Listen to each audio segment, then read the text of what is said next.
കുട്ടി ജനിക്കുകയാണെങ്കിൽ ദേഹം മുഴുവൻ എണ്ണ തേച്ച് എന്താ പറയുക മസാല തേച്ച് വെക്കുന്നത് പോലെ എണ്ണ തേച്ച് ഇങ്ങനെ കുറേ നേരം വെച്ച് തലയും ദേഹം മുഴുവൻ ഒഴിഞ്ഞെടുക്കുക. ചെറിയ രീതിയിൽ മസാജ് ചെയ്യുന്നതൊക്കെ, പക്ഷെ ഇത് നല്ലപോലെ എണ്ണ തേച്ച് മസാജ് ചെയ്യുന്നുണ്ട്.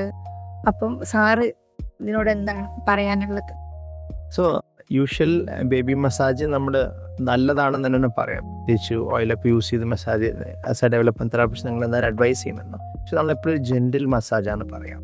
അതും പ്രിഫറബിളി പാരൻറ്റോ അല്ലെങ്കിൽ കുട്ടിയുടെ കെയർ ടേക്കറോ ആയിരിക്കണം ചെയ്യേണ്ടതെന്ന് പറയാം. ഒത്തിരി സ്ട്രീനസ് ആയിട്ടുള്ള മസാജുകളും അതേപോലെ നമ്മുടെ ഷേപ്പ് വരുത്താൻ വേണ്ടിയിട്ടുള്ള റിപ്പീറ്റഡ് ആയിട്ടുള്ള ഇതൊക്കെ കുട്ടികൾക്ക് ഗുണത്തെക്കാൾ ദോഷമേ വരുള്ളൂ. അതുപോലെ തന്നെ നമ്മുടെ നാട്ടിൽ ഒരുപാട് കൾച്ചറലി നമ്മൾ ഒരുപാട് കാര്യങ്ങൾ കാണാറുണ്ട്. പിന്നെ ഈ കരി പോലുള്ളതൊക്കെ യൂസ് ചെയ്തിട്ടുള്ള മെഷീൻ ഇതൊക്കെ കുട്ടിക്ക് നെഗറ്റീവായിട്ടാണ് എഫക്റ്റ് ചെയ്യുക. കഴിയുന്നതും ജെൻറ്റിലായിട്ട് മസാജ്, അതുപോലെ മിനിമൽ ആയിട്ട് കുട്ടിക്ക് ടോക്സിക് അല്ലാത്ത രീതിയിലുള്ള സബ്സ്റ്റൻസസ് മാത്രമേ ആ ന്യൂ ബോൺ പീരിയഡ് യൂസ് ചെയ്യാവൂ.